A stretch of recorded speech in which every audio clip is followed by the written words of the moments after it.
మన దేశం పైన బ్రిటిష్ వారు తమ ఆధిపత్యాన్ని విస్తరిస్తున్నారు. అది 1857 తిరుగుబాటు కాలం నాటికి భారత భూభాగంలో ఉన్నటువంటి ఆల్మోస్ట్ 2/3 భూభాగాన్ని బ్రిటిష్ వారు తమ ఆధిపత్యంలోకి తీసుకోవడం జరిగింది. అయితే 1757 రాష్ట్ర యుద్ధం తర్వాత నుండి కూడా మన దేశంలో ప్రజల మధ్యన ఉండేటటువంటి ఒక ప్రధానమైన నమ్మకం ఏంటంటే 100 సంవత్సరాల తర్వాత ఒక ప్రళయం వస్తుంది, 100 సంవత్సరాల తర్వాత ఒక ప్రళయం వస్తుంది అనేటటువంటి నమ్మకంతో ఉండేటటువంటి వారు అది 1857లో జరిగినటువంటి తిరుగుబాటుని ఆ ప్రళయంగా పేర్కొంటాం. వాస్తవంగా ఈ తిరుగుబాటు రావడానికి అనేక కారణాలు ఉన్నాయి. దీంట్లో ముఖ్యంగా మన దేశంలో ఉన్నటువంటి స్వదేశీ రాజు లేక సంస్థానాధీశులు కీలక పాత్ర పోషించినారు. అంతేకాకుండా బెంగాల్ కరువు రావటం కావచ్చు, లేక భారతదేశంలో వేగులాది సంభవించడం కావచ్చు. అదేవిధంగా వ్యవసాయం తర్వాత ఎక్కువ మంది ఆధారపడినటువంటి చేనేత పరిశ్రమ ఏదైతే ఉందో ఈ చేనేత పరిశ్రమ పైన పనిచేస్తున్నటువంటి కార్మికులంతా కూడా రోడ్డుపైకి రావాల్సిన పరిస్థితి వచ్చింది. పారిశ్రామిక విప్లవం సంపూర్ణమైనటువంటి నేపథ్యంలో యూరోప్ ఖండం నుంచి వచ్చినటువంటి మిల్లులపై వేసినటువంటి వస్త్రాలు భారతదేశంలో డంపు చేయడంతో భారత మార్కెట్ వ్యవస్థ మొత్తాన్ని కూడా బ్రిటిష్ వారు యూరోపియన్స్ ఆక్రమించుకున్న నేపథ్యంలో ఇక్కడ వస్త్ర పరిశ్రమ రంగంలో పనిచేసేటటువంటి చేనేత పరిశ్రమలో పనిచేసే కార్మికులు మొత్తం కూడా నిరుద్యోగులుగా మారి రోడ్ల మీదకి రావడం జరిగింది. ఈ క్రమంలో సైన్యంలో పెరిగినటువంటి అసంతృప్తి కారణం కావచ్చు. ఈ అనేక కారణాల చేత 1857లో సిపాయిల తిరుగుబాటు పేరు మీద భారతదేశంలో బ్రిటిష్ ప్రభుత్వానికి వ్యతిరేకంగా ఒక మహా ఉద్యమం రావడం జరిగింది. అయితే ఈ ఉద్యమాన్ని వీడి సావర్కర్ ప్రథమ స్వాతంత్ర సంగ్రామంగా వర్ణించినాడు. కారణం ఏంటంటే అన్ని వర్గాలకు సంబంధించినటువంటి ప్రజలు కూడా బ్రిటిష్ ప్రభుత్వాన్ని వ్యతిరేకిస్తూ ఉద్యమంలో పాల్గొన్నారు కాబట్టి దీన్ని ప్రథమ స్వాతంత్ర సంగ్రామంగా వర్ణించినారు. అయితే ఈ ఉద్యమం ఒక రకంగా అంటే మార్పులు తీసుకురావడానికి కారణమైనప్పటికీ కూడా ఏ ఫలితాన్ని ఆశించినామో ఆ ఫలితాన్ని సాధించలేకపోయింది, ఫెయిల్ చెప్పవచ్చు. ఫెయిల్ కావడానికి గల కారణం సరైన నాయకత్వం లేకపోవటం, సరైన ప్రణాళిక లేకపోవటం, ఒక లక్ష్యమంటూ లేకపోవటంతో ఒక క్రమబద్ధంగా నిర్వహించకపోవటంతో ఇది ఫెయిల్ అయింది. పైగా బ్రిటిష్ వారి దగ్గర ఉండేటటువంటి మందుగుండు సామాగ్రి మరపేగుల ముందు మన సైన్యం నిలవలేకపోయిందని కూడా చెప్పవచ్చును. సో ఈ క్రమంలో 1850లో జరిగినటువంటి తిరుగుబాటు బ్రిటిష్ ప్రభుత్వం యొక్క ఆలోచనల్లో మార్పు తీసుకురావడంతో పాటు ఆనాడు ఎడ్మండ్ బర్క్ ఏదైతే చెప్పినాడో భారతదేశాన్ని పరిపాలించేటప్పుడు బ్రిటిష్ ప్రభుత్వమే డైరెక్ట్ గా భారతదేశాన్ని పరిపాలించాలి తప్ప ఈ ఈస్ట్ ఇండియా కంపెనీ వీళ్ళని నమ్మకూడదు. మనం పరోక్షంగా కాదు ప్రత్యక్షంగానే భారతదేశ పరిపాలన పథకాలు చేపట్టాలి అని పేర్కొన్నటువంటి ఎడ్మండ్ బర్క్ యొక్క ఆలోచనలను బ్రిటిష్ ప్రభుత్వం అంగీకరించడమే కాకుండా 1858లో విక్టోరియా మహారాణి ఒక ప్రకటన చేస్తూ భారతదేశ పరిపాలన మొత్తాన్ని కూడా బ్రిటిష్ ప్రభుత్వం స్వాధీనం చేసుకుంటున్నట్టుగా ఓ ప్రకటన చేయడం జరిగింది. ఈ ప్రకటనతోని మొట్టమొదటిగా వచ్చిన మార్పు ఏంటంటే ఈస్ట్ ఇండియా కంపెనీ యొక్క పరిపాలనను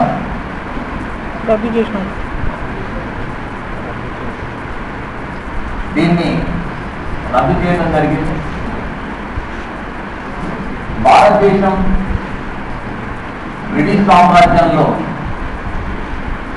అంతర్భాగమైనది. అదేవిధంగా భారతదేశ పరిపాలన కోసం బ్రిటిష్ పార్లమెంటే చట్టాలను రూపొందిస్తుంది. అదేవిధంగా భారతదేశానికి కూడా బ్రిటిష్ రాణి మన దేశానికి కూడా రాణిగా వ్యవహరిస్తుంది అని ఒక ప్రకటన చేసిన దీన్ని ఇది ఉన్నది ఒక రాష్ట్రమే ప్రముఖ భారత రాజ్యాంగ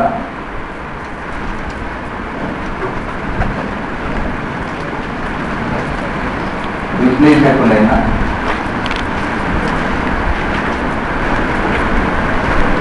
డిడి బసు ప్రముఖ రాజ్యాంగ విశ్లేషకులైన డిడి బసు 1858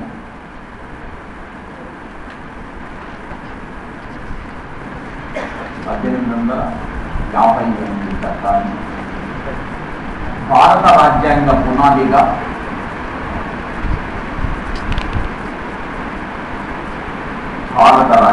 పునాదిగా వర్ణించినారు.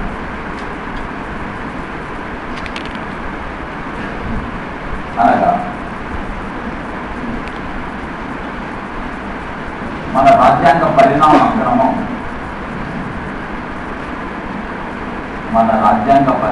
క్రమం ఈ చట్టంతోనే ప్రారంభమైనదని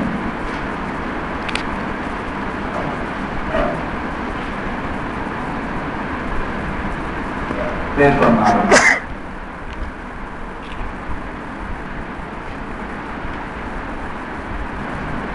ఈ చట్టాన్ని next good governance in India చట్టంగా కూడా పేర్కొంటారు. Good governance in India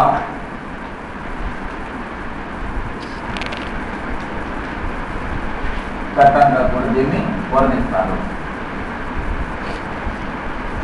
okay, so ఇప్పుడు ఫస్ట్ మీరు ఆలోచన చేయాల్సింది ఏంటంటే మన దేశ పరిపాలనా పగ్గాలను ఎవరు ప్రత్యక్షంగా చేపట్టినారు? బ్రిటిష్. ఇప్పుడు ఈ దేశ పరిపాలన ఎవరు నిర్వహించేవారు? సో ఈస్ట్ ఇండియా కంపెనీ పరిపాలన ఫస్ట్ చెప్పి బ్రిటిష్ ప్రభుత్వమే భారతదేశ పరిపాలనను చేపట్టడంతో మన దేశం బ్రిటిష్ సామ్రాజ్యంలో అంతర్భాగం. ఫస్ట్ భారతదేశం బ్రిటిష్ సామ్రాజ్యంలో అంతర్భాగం. బ్రిటిష్ రాణి భారతదేశానికి కూడా రాణిగా వ్యవహరిస్తారు. భారతదేశ పరిపాలనకు అవసరమైన చట్టాలన్నింటినీ బ్రిటిష్ పార్లమెంటే రూపొందిస్తుంది. ఇప్పుడు ఇక్కడ వచ్చినటువంటి ఇంపార్టెంట్ అయినటువంటి మార్పులు అయితే ఈ చట్టం ద్వారా మన దేశ పాలన పైన ఒక హైరార్కీ సిస్టమ్ అంటే క్రమానుగత శ్రేణి పద్ధతి అంటారు. ఈ క్రమానుగత శ్రేణి పద్ధతిని బ్రిటిష్ వారు నెలకొల్పినారు. అందరికంటే అత్యున్నతమైనటువంటి స్థితిలో బ్రిటిష్ రాణి ఉంటుంది. ఆ తర్వాత బ్రిటిష్ క్యాబినెట్ అంటే బ్రిటన్ సంబంధించినటువంటి మంత్రిమండలి ఉంటుంది. తర్వాత భారత రాజ్య కార్యదర్శి అనేటటువంటి పదవిని ఏర్పాటు చేసినారు. ఇతనికి సలహాలు ఇవ్వడం కోసం 15 మంది సభ్యులతో కూడుకున్నటువంటి కౌన్సిల్ ఏర్పాటు చేసినారు. దాని కింద వైస్రాయ్ అనేటటువంటి పదవిని ఏర్పాటు చేసినారు. తర్వాత రాష్ట్రాలలో గవర్నర్లు ఉంటారు, జిల్లాల్లో కలెక్టర్ ఉంటారు, తాలూకా లేక బ్లాక్ ఆ స్థాయిలో బ్లాక్ అధికారులు ఉంటారు. ఇలా కింది స్థాయిలో ఇంకా అవసరమైన అధికారులను ఏర్పాటు చేస్తున్నారు. దీనిని మనం క్రమానుగత శ్రేణి వ్యవస్థ అంటాము. ఇంగ్లీష్లోనైతే దీన్ని హైయర్ ఆర్కీ సిస్టమ్ లేదా క్రమానుగత శ్రేణి వ్యవస్థ అని చెప్పి చెప్తాం. ఓకే, ఈ క్రమానుగత శ్రేణి వ్యవస్థ అనగా ఇప్పుడు ఈ అధికారులు తమ ప్రాంత పరిపాలనకు సంబంధించిన విషయాల గురించి కలెక్టర్కు సమాచారం ఇస్తారు. కలెక్టర్లందరూ కలిసి రాష్ట్ర గవర్నర్కు సమాచారం ఇస్తారు. దేశంలోని అన్ని రాష్ట్రాల గవర్నర్లు వైస్రాయ్కి సమాచారం ఇస్తే వైస్రాయి భారత రాజ్య కార్యదర్శికి సమాచారం ఇస్తే కార్యదర్శి క్యాబినెట్ లో సమాచారాన్ని తెలియజేస్తే ఈ క్యాబినెట్ చేసినటువంటి తీర్మానం ఏదైతే ఉంటుందో ఈ తీర్మానం పైన బ్రిటిష్ రాణి తన ఆమోద ముద్ర వేస్తే దాన్ని మళ్ళీ క్యాబినెట్కు తెలియజేస్తే భారత రాజ్య కార్యదర్శి, వైస్రాయి, గవర్నరు, కలెక్టరు, అధికారి కింద ఉండేటటువంటి ప్రజలు దాన్ని పాటిస్తారు. ఇది భారతదేశ పరిపాలన కోసం బ్రిటిష్ వారు ఏర్పాటు చేసినటువంటి క్రమానుగత శ్రేణి వ్యవస్థ, హైరార్కీ సిస్టమ్ అంటారు. సో ఇక్కడ కొత్తగా వచ్చిన మార్పు ఏంటంటే ఈ భారత రాజ్య కార్యదర్శి లండన్లో ఉంటాడు, బ్రిటన్లో ఉంటాడు. ఉండి మన దేశ పరిపాలనకు సంబంధించిన విషయాలపైన ఈ వైస్రాయ్ నుంచి వచ్చినటువంటి సమాచారం ఏదైతే ఉంటుందో దానిపైన ఈ కౌన్సిల్ మొత్తం కూడా చర్చించి ఏదైనా తీర్మానాన్ని ఆమోదిస్తే దాన్ని భారత రాజ్య కార్యదర్శి తెలియజేస్తే అతను బ్రిటిష్ క్యాబినెట్కు ఆ సమాచారాన్ని తెలియజేస్తాడు. ఎవరు? భారత రాజ్య కార్యదర్శి పేరు, కానీ ఉండేది మాత్రం ఎక్కడ? లండన్లో ఉంటారు. ఇక్కడ ఉండే వాళ్ళంతా భారతదేశంలో ఉండేటటువంటి సెటప్, వీళ్ళంతా కూడా లండన్లో ఉండి భారతదేశ పరిపాలనను నియంత్రించేటటువంటి యంత్రాంగం.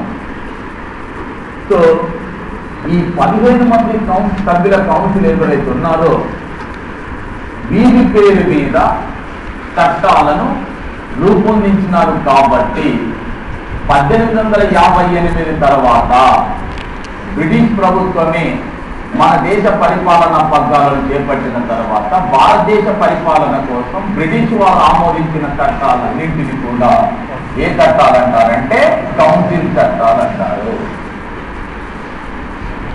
ఎప్పటి తర్వాత? 1850. 1858కు పూర్వం ఈ దేశాన్ని ఎవరు పరిపాలించేవారు? ఈస్ట్ ఇండియా కంపెనీ పాలనా కాలంలో మన దేశ పరిపాలన కోసం బ్రిటిష్ వారు ఆమోదించిన చట్టాలను చార్టర్ చట్టాలు. ఈస్ట్ ఇండియా కంపెనీ పరిపాలన ఎప్పుడు అంతమైనది? ఏ తిరుగుబాటు తర్వాత? ఇప్పుడు ఈ దేశ పరిపాలన మొత్తాన్ని ఎవరు చేపట్టినారు? ఈ టైం నుంచి భారతదేశ స్వాతంత్రం వచ్చే వరకు కూడా బ్రిటిష్ ప్రభుత్వం రూపొందించిన చట్టాలను ఏ చట్టాలు అన్నారు? కౌన్సిల్ చట్టాలు అన్నారు. సో అలా ఈ కౌన్సిల్ ద్వారా చట్టాలను రూపొందించేటటువంటి వారు కాబట్టి వీటిని కౌన్సిల్ చట్టాలని చెప్పి చెప్తున్నాం. అయితే భారత రాజ్య కార్యదర్శిగా మొట్టమొదట నియమించబడినటువంటి వ్యక్తి చార్లెస్ వుడ్స్. చార్లెస్ వుడ్స్ అనేటటువంటి వారిని భారత రాజ్య మొదటి కార్యదర్శిగా నియామకం చేస్తున్నారు. మొదటి వైస్రాయ్గా నియామకం పొందిన వ్యక్తి లార్డ్ కానింగ్. ఓకే, ఇప్పుడు ఈ గవర్నర్ జనరల్, వైస్రాయి ఇద్దరు వేరు వేరా లేక వీరిద్దరు ఒకటేనా? ఒకటే సార్. ఇప్పుడు కొత్తగా వైస్రాయి అనేటటువంటి ఒక డెసిగ్నేషన్, ఒక పదవిని ఏర్పాటు చేస్తున్నారు కదా. దీని ప్రకారం వైస్రాయి, గవర్నర్ జనరల్ ఇద్దరు ఒకరేనా? ఇద్దరు వేరు వేరా? ఒకరేనా?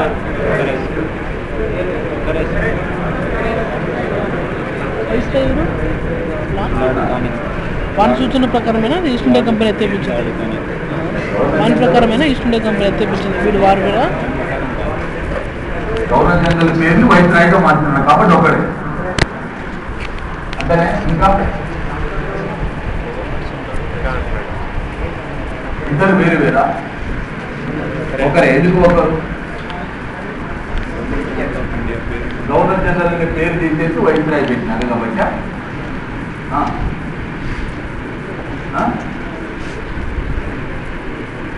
గురువు కానీ చెప్పండి, ఇబ్బంది ఏంటి? గవర్నర్ అంటున్నారు, అవును ఏదేదో చెప్పండి. గవర్నరు అని మళ్ళీ చాలా మేలు మనకు.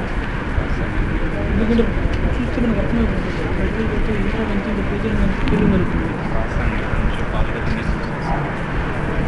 ఆవిడ ఎప్పుడు కూడా ఇంతవరకు ఒక్కసారి కూడా అబద్ధం ఆడలేదు, ఎన్నడూ కూడా తప్పుడు మాట్లాడలేదు, ఎప్పుడు కూడా పొరపాటు మాట్లాడలేదు. ఏ రోజు కూడా కనీసం ఒక్క సందర్భంలోనైనా కూడా అబద్ధం ఆడలేదు, తప్పుడు చెప్పలేదు, అసలు ఎప్పుడు పొరపాటు కూడా మాట్లాడలేదు. ఎందుకంటే వాడు ఎప్పుడు మాట్లాడాలి కాబట్టి. మీరు ఏదైనా పొరపాటు చెప్తే ఇప్పుడు ప్రపంచం మునిగిపోదు. తప్పు చెప్తే ఉన్నా నాకు తప్పు చెప్పినా సంతోషమే, ఒప్పు చెప్పినా ఇంకా సంతోషం. ఏం మాట్లాడకుంటుంటేనే కోపం.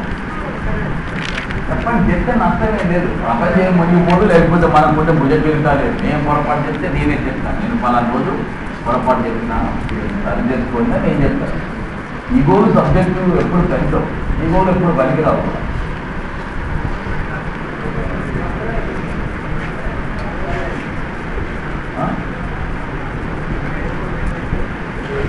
ఇద్దరు వేరు వేరు అంటారు. మీకు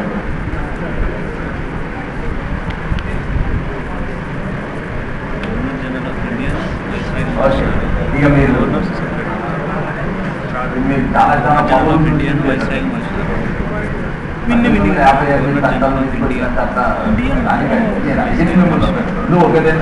ఒక్కరే, రెండు వేరు వేరు ఏం కాదు, ఒక్కడే. గవర్నర్ జనరలే వైస్రాయ్, వైస్రాయే గవర్నర్ జనరల్. లార్డ్ కానింగే వైస్రాయ్, లార్డ్ కానింగే గవర్నర్ జనరల్. మరి అలాంటప్పుడు వైస్రాయ్ పదవిని ఎందుకు ఏర్పాటు చేస్తున్నారు, ఈ డిజిగ్నేషన్ ఎందుకు కల్పించినారు అంటే భారతదేశంలో భారత భూభాగాన్ని మొత్తాన్ని బ్రిటిష్ వాడు ఆక్రమించలేదు. ఈవెన్ ఈ దేశానికి స్వాతంత్రం వచ్చే కాలం నాటికి కూడా భారతదేశం మొత్తం బ్రిటిష్ వాడి ఆధీనంలో లేదు. ఈ దేశం మొత్తాన్ని బ్రిటిష్ వాడు పరిపాలించలేదు.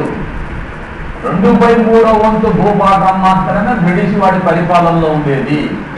1/3 వంతు భూభాగము స్వదేశీ సంస్థానాధీశుల ఆధీనంలో ఉండేది. భారతదేశం ఇప్పుడు మనం గుర్తున్న ఈ హైదరాబాద్ సంస్థానాన్ని ఎవరు పరిపాలించేవారు? నైజాంలో కాశ్మీరు, ట్రివాంకూరు, జూనాగఢ్, బరోడా, ఇలాంటి పాటియాల, వారణాసి ఇలాంటి సంస్థానాలు అనేక ఉన్నాయి. 562 సంస్థానాలు ఉన్నాయి భారతదేశానికి స్వాతంత్రం వచ్చే కాలం నాటికి. 562 సంస్థానాలు, చిన్న చిత్తక పెద్ద సంస్థానాలు అన్నింటినీ కలుపుకుంటే ఒక మండలం అంతా ఉండేది కూడా ఒక సంస్థానంగా ఉండదు ఆ రోజుల్లో. చిన్న చిన్న సంస్థానాలు, పెద్ద పెద్ద సంస్థానాలు, శ్రీకాకుళం అనే చాలా రకాల సంస్థానాలు. అయితే ఈ సంస్థానాధీశులు ఎవరైతే ఉన్నారో వీరు 1857లో జరిగిన తిరుగుబాటు అప్పుడు ఝాన్సీ లక్ష్మీబాయి కావచ్చు, కాంతూరు నానా పటేల్ ఇలాంటి వాళ్ళంతా కీలక పాత్ర పోషించినారు.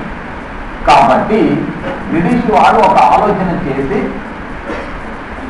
భారతదేశంలో బ్రిటిష్ ప్రభుత్వం యొక్క పరిపాలన కొంతకాలం పాటు కొనసాగాలి అంటే, లేదా 4 కాలాల పాటు కొనసాగాలంటే బ్రిటిష్ వారిని సమర్థించేటటువంటి ఒక వర్గం భారతదేశంలో ఉండాలి. భారతదేశంలో బ్రిటిష్ వాళ్ళని సమర్థించేటటువంటి ఒక వర్గం ఉండాలి. మరి వర్గం ఉండాలంటే ఎలా ఉంటారు అంటే వాళ్ళని మంచిగా చేసుకోవాలి. అంటే ఈ స్వదేశీ సంస్థానాధీశులు ఎవరైతే ఉన్నారో, రాజులు, సామంత రాజులు ఎవరైతే ఉన్నారో వీళ్ళందరినీ మంచిగా చేస్తారు. అంటే మంచిగా చేసుకోవాలి, తమకు అనుకూలంగా పంచుకోవాలి. వాళ్ళకు సహాయం చేయాలి, అవసరమైతే వాళ్ళ సహాయం మనం కూడా తీసుకోవాలి. అలా తీసుకోవాలి అనుకున్నప్పుడు రాజులతోని సంభాషణ ఎవరు జరుపుతారు? రాజులే జరపాలి. యాక్చువల్గా రాజులు సాధ్యం కానప్పుడు రాజప్రతినిధి జరపాలి. వైస్రాయ్ అంటే రాజప్రతినిధి అర్థం అన్నమాట. సో బ్రిటిష్ రాణి తరఫున, బ్రిటిష్ రాజ్యం తరఫున మన దేశంలో ఉండేటటువంటి స్వదేశీ సంస్థానాలతో వ్యవహరించేటప్పుడు వైస్రాయిగా, రాజప్రతినిధిగా భారతదేశ స్వదేశీ సంస్థానాలతో చర్చలు జరిపేటటువంటి వాడు, వాళ్ళతోని స్నేహ సంబంధాలని మెరుగుపరుచుకునే ప్రయత్నం చేసేవాడు వైస్రాయ్ అతను. మరి ఆ భూభాగం ఎంత ఉంది? 1/3. కానీ బ్రిటిష్ వారు ఆక్రమించుకున్న భూభాగం 2/3. సో బ్రిటిష్ వారు ఆక్రమించుకున్నటువంటి భూభాగానికి సంబంధించిన పరిపాలన చేసేటప్పుడు గవర్నర్ జనరల్ గా వ్యవహరించేవారు. మీరు 1947లో భారతదేశానికి స్వాతంత్రం వచ్చే కాలం నాటికి చివరి గవర్నర్ జనరల్ ఎవరని చెప్తున్నాం? రాజమోహన్. అంటే అప్పుడు గవర్నర్ జనరల్ ఉన్నట్టే కదా. అంటే ఈ వైస్రాయ్ అనేటటువంటిది ఒక డిజిగ్నేషన్, ఒక పదవి. ఇప్పుడు జిల్లా కలెక్టర్ పక్కన జిల్లా కలెక్టర్ రాస్తారు, డిస్ట్రిక్ట్ మేజిస్ట్రేట్ అని కూడా రాస్తారు. తెలుసు కదా. ఇప్పుడు జిల్లా కలెక్టర్ ఆఫీస్లో చూస్తే జిల్లా కలెక్టర్, డిస్ట్రిక్ట్ మేజిస్ట్రేట్ అని కూడా కింద రాస్తుంటారు. ఎంత అంటే కొన్ని అంశాలపైన కలెక్టర్కు న్యాయపరమైనటువంటి అధికారాలు కూడా కలెక్టర్కు ఉన్నవి. వాటిని దృష్టిలో పెట్టుకునే రాస్తారు. ఇక్కడ కూడా అదే ఏంటంటే, ఇప్పుడు మీకు రాయబారు దౌత్యవేత్తలు అని రాస్తుంటారు. రాయబారు దౌత్యవేత్తలు వేరు వేరా ఒకరేనా? ఒకరేనా? ఎలా? రాయబారు దౌత్యవేత్తలు ఒకరేనా వేరు వేరా? ఒకరే అంటున్నారు. ఒకరే అంటే ఒకరే సార్, ఇద్దరు ఒకరే, నో డౌట్. ఎలా అంటే రాయబారి అని ఎవరినంటామంటే బ్రిటిష్ కామన్వెల్త్ దేశాలు, అంటే గతంలో బ్రిటిష్ వారు పరిపాలించి స్వాతంత్రాన్ని పొందిన దేశాలు ఏవైతున్నాయో ఆ దేశాలలో పనిచేసేటటువంటి దౌత్యవేత్తలను మాత్రమే రాయబారులు అంటాము. మిగతా దేశాల్లో పనిచేసేటటువంటి వారందరినీ కూడా దౌత్యవేత్తలని. ఇద్దరు ఒకటే దౌత్యవేత్తలు, ఇద్దరు కూడా. కాకుంటే ఓన్లీ బ్రిటిష్ కామన్వెల్త్ దేశాలు ఏవైతున్నాయి, గతంలో బ్రిటిష్ వాడు పరిపాలించే స్వాతంత్రాన్ని పొందిన దేశాలలో పనిచేసేటటువంటి దౌత్యవేత్తలని రాయబారులు అంటాము.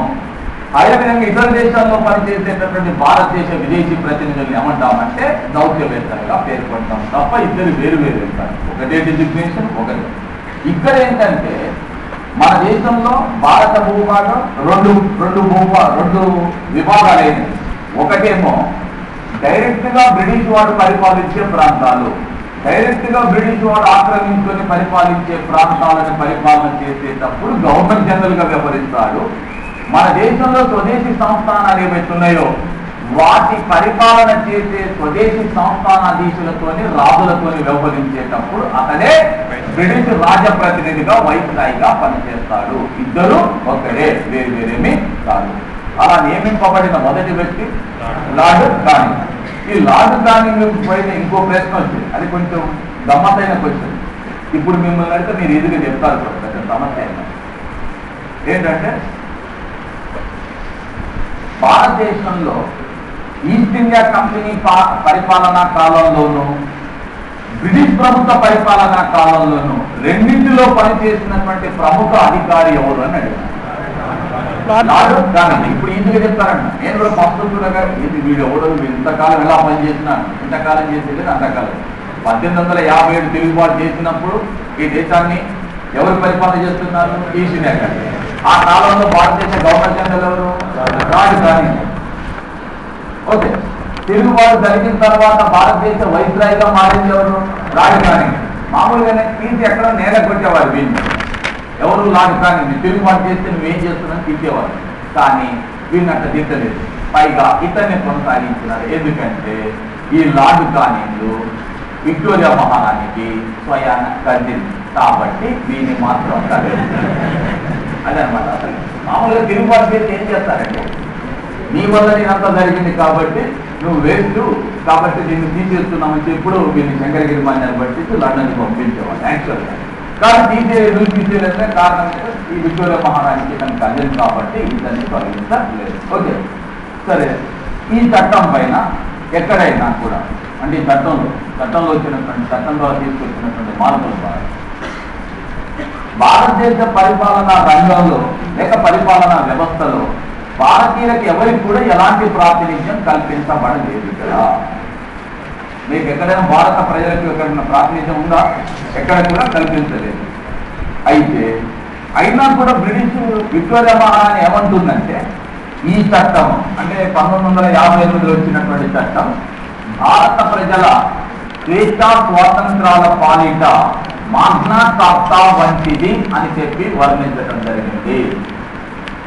బ్రిటిష్ రాణి 1858 చట్టాన్ని భారత ప్రజల స్వేచ్ఛా స్వాతంత్రాల పాలిట మాగ్నా కార్టా వంటిది అని చెప్పి వర్ణించినారు. ఈ మాగ్నా కార్టా అంటే ఏమిటనేది నేను తర్వాత వర్ణిస్తాను, వివరిస్తాను. ఇప్పుడు మాత్రం అట్లనే గుర్తుంటుంది. మాగ్నా కార్టా అనే పదాన్ని గుర్తుంటుంది. లాస్ట్ టైం ఎగ్జామ్లో వచ్చింది మాగ్నా కార్టా అనేటటువంటి పదాన్ని గురించి డైరెక్ట్ ఎగ్జామ్లోనే వచ్చింది. ఇకపోతే లార్డ్ మెకాలే ఈ చట్టాన్ని భారతదేశంలో ప్రాజ్ఞ నిరంకుశత్వం నెలకొల్పటానికి ఉపయోగపడేదిగా ఉన్నదని చెప్పి పేర్కొన్నారు. ప్రాజ్ఞ నిరంకుశత్వం, బెనవలెంట్ డెస్పాటిజం, ప్రజల యొక్క అంగీకారంతో ఏర్పాటయ్యే నియంతృత్వం ఏర్పాటుకు కృషి చేసింది అన్నట్టుగా దీన్ని వర్ణించినారు. ఇంకొకటి ఏంటంటే ఈ చట్టం మన దేశంలో ఈ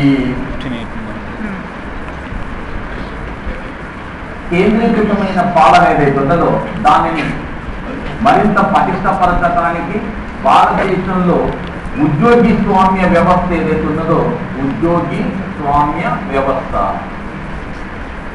అంటే బ్యూరోక్రటిక్ మెథడ్ ఏదైతే ఉందో దాన్ని పెంపొందించేదిగా తోడ్పడింది.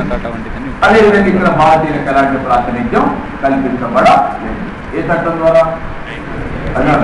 ఈ చట్టాన్ని బీడీ బాస్ ఎవరు పేర్కొన్నారు?